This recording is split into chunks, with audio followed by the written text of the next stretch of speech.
Eu não consigo imaginar um evento com esse escopo e com esse perfil tão bonito, em que a gente está semeando boas ideias, dando visibilidade a atitudes, a experiências que fazem diferença, a soluções sustentáveis num mundo que experimenta múltiplas crises sistêmicas e interligadas a uma complexidade enorme na solução desses problemas. Talvez o maior de todos, assim penso eu, é essa crise ambiental sem precedentes na história da humanidade.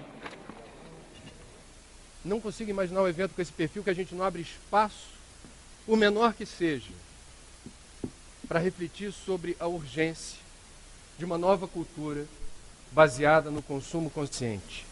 Sem o consumo consciente não há salvação, não há solução para a humanidade. Nós vamos estar replicando o modus operandi dos gafanhotos, da praga dos gafanhotos, que dizima os recursos naturais não renováveis num planeta que é um só, onde os recursos renováveis fundamentais à vida nos suprem, mas nem todos os recursos são infinitos, e não há outro planeta, não há plano B, não há operação Arca de Noé.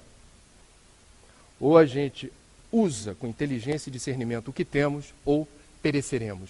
Eu acho que essa questão fica um pouco invisível dentro da sociedade de consumo por motivos óbvios. Então eu vou aproveitar o tempo que eu tenho aqui, sem intervalos comerciais, para dar o recado. Consumo consciente é tão importante que a gente, por exemplo, se imaginasse ser possível, no estalar de dedos, erradicar toda a pobreza, toda a miséria do planeta hoje. O mundo seria melhor e mais justo. Entretanto, se nesse planeta não houvesse a cultura do consumo consciente amplamente disseminada, não haveria solução para a nossa espécie. Se nós pudéssemos imaginar, hipoteticamente, todos os recursos hoje destinados à indústria armamentista, bélica, canalizados para a inovação tecnológica, descoberta de novas ferramentas em favor da vida, o mundo certamente seria melhor. Um mundo tecnológico onde a gente conseguisse acelerar processo em vários campos. Entretanto, nesse mundo sofisticado tecnologicamente, se não houvesse a cultura do consumo consciente, não haveria solução para a nossa espécie. Nós precisamos disseminar esses valores com urgência, porque o tempo anda, os anos passam e a gente vai se sofisticando nessa sociedade de consumo. Eu tenho 44 anos e eu me lembro, na minha infância, da importância atribuída a armário embutido. Os adultos próximos de mim falavam, enalteciam a importância de viver numa casa ou num apartamento onde houvesse armário embutido. Era um trunfo o armário embutido, porque era prático, tudo enfiado dentro da parede, sem estar visível, muito prático. Você colocava tudo o que você precisava fazer uso diário, rotineiro, ali dentro. Na hora da mudança, não dava trabalho, não tinha móvel para levar. Você ia para um outro lugar onde houvesse armário embutido entochado na parede.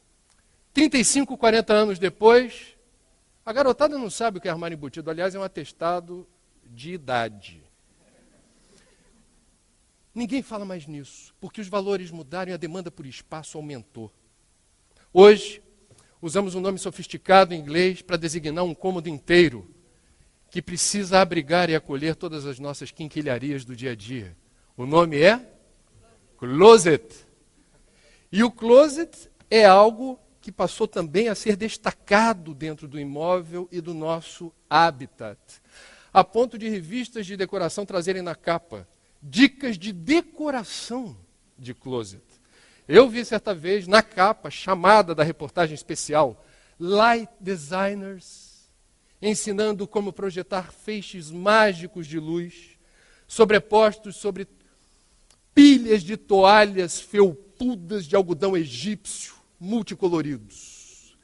Pilhas de edredons num país tórrido, tropical, num lugar quente, por exemplo, como o Rio de Janeiro, e mais feixes de luz sobre meias, sapatos, cuecas, calcinhas. E aí, terminado o investimento vultoso no closet, tem o open house. Então a gente vai ter o prazer de receber em casa. Isso é legítimo, isso é legal. Aproxima os amigos. É um ato de amor e de amizade. Venha conhecer o meu ambiente. Essa é a sala, cozinha americana, vista para a Gávea, olha lá, PUC. Quarto número 1, suíte. Quarto número 2, suíte, aquela banheirada toda dentro do apartamento. Quarto número 3, suíte. Agora vem cá, que eu quero te mostrar um negócio. Presta atenção ali, que eu vou acender. E acendem-se os refletores que iluminam esse templo pessoal do consumo. E o closet se torna, portanto, um símbolo de uma época. Na época do armário embutido, importava ter. Na época do closet, importa não apenas ter, mas ostentar. 3 armadilhas, pelo menos 3, do estilo de vida consumista. A primeira armadilha é de ordem ética, moral. Ostentar a abundância onde há escassez. Na sociedade de consumo isso não é uma questão. Porque a sociedade de consumo é egoísta, hedonista, individualista, cada um por si. Talvez Deus por todos. Num raio de 100 metros, não apenas na cidade partida de Zuenir Ventura, Rio de Janeiro, mas na maior parte do mundo, ao seu derredor, onde houver muita gente, você encontrará nesse compasso virtual alguém que passa por privações de ordem material. Ostentar a abundância não é inteligente, não é uma boa ideia. Segunda armadilha é de ordem ecológica. Tudo que a gente leva para casa e precisa, é necessário, é consumo. O consumo favorece a vida. O consumo é bom. O consumismo e o sufixo ismo alude a desperdício, alude a excesso. Sapatos, meias, relógios, óculos, qualquer brinquedinho que a gente gosta de colecionar, consome dentro da farra do shopping e leva sem culpa para casa, leva junto pedaço da natureza. Matéria-prima e energia. Tudo que está nesse ambiente. A roupa, os acessórios que a gente está usando, esse mega crachá, todos esses apetrechos que estão aqui, para existir, demandaram matéria-prima e energia, pedaços de meio ambiente que nós transportamos para casa. Tudo bem, ocorre que o planeta é um só. Os recursos são finitos. E nós precisamos fazer bom uso deles para não haver escassez. Cenário de escassez precipita conflito, guerra, disputa. Não há solução para isso. Terceira armadilha, na minha opinião, é a ilusão de transferir para bens materiais felicidade e paz.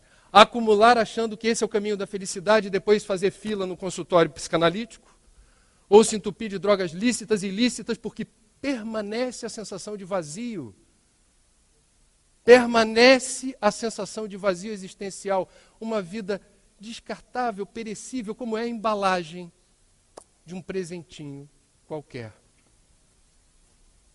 Meus amigos, é óbvio que há quem pense diferente. Esse é um pensamento subversivo. Há quem pense diferente, principalmente na casta dos economistas.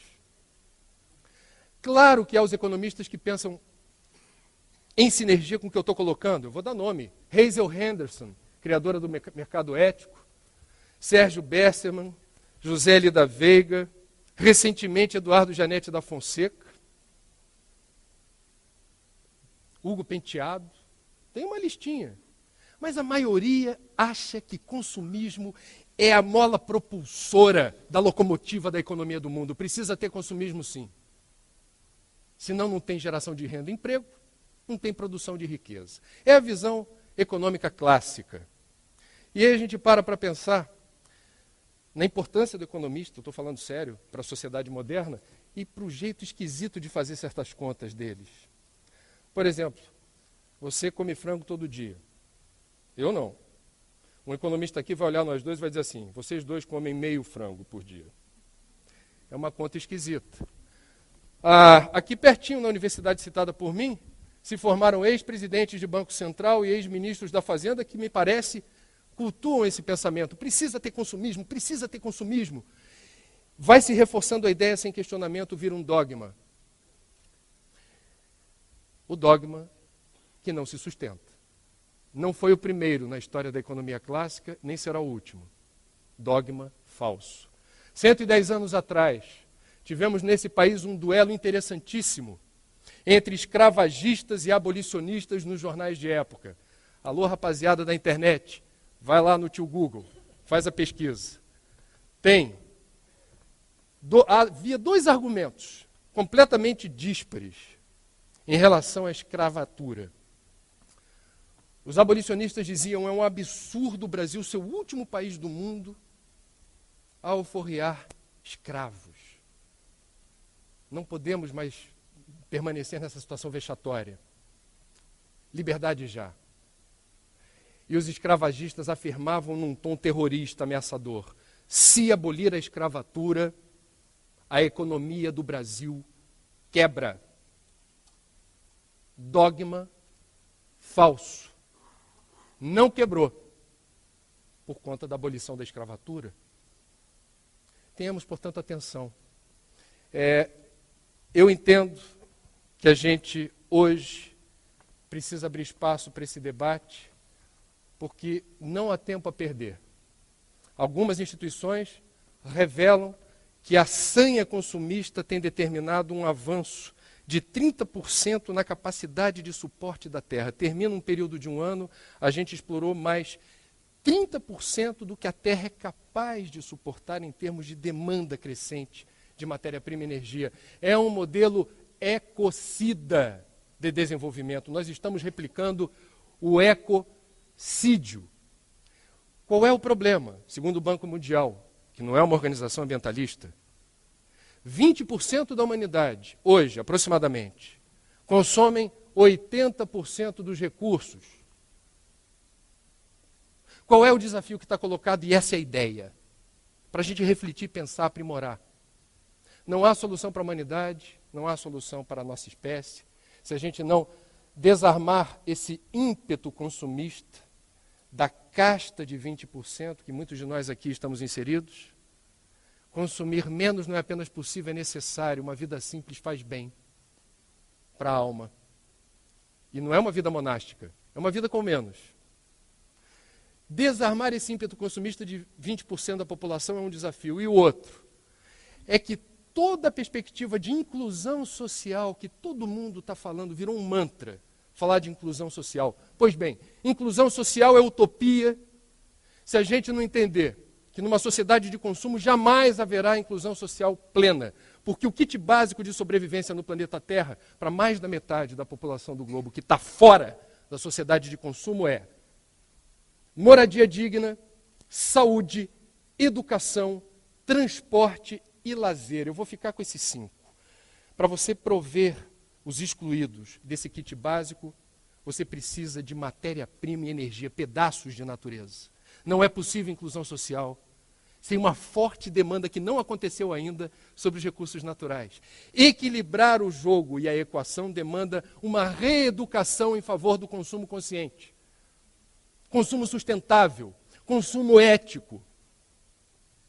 Inocular nas escolas e universidades o antivírus do consumo consciente. Prevenção à publicidade, que dissemina novos desejos em torno do que é perecível, do que é descartável. É fundamental que a gente reflita sobre isso. Faltam 35 segundos. Eu vou encerrar, já que não há paz na sociedade de consumo, porque jamais estaremos saciados dos novos desejos que vão nos impelir e nos arrastar à nova liquidação, a pagar em 10 vezes sem juros, a levar aquilo que não é propriamente algo importante, mas passou a ser em 30 segundos de break comercial. Se não há paz na sociedade de consumo, vamos citar um dos mensageiros da paz, Mahatma Gandhi, que esteve entre nós e proferiu a frase que eu vou repetir, quando não se falava de sustentabilidade, de desenvolvimento sustentável, não se media pegada ecológica, não tinha legislação ambiental. E ele já dizia, com base em sua sabedoria, o seguinte: a terra é capaz de satisfazer as necessidades de todos os homens, mas não a ganância de todos os homens. E, por fim, também dele, o Gandhi, que a gente reverencia, na honra que estou tendo de abrir esse TED. Sejamos nós a mudança que nós queremos para o mundo. Muito obrigado.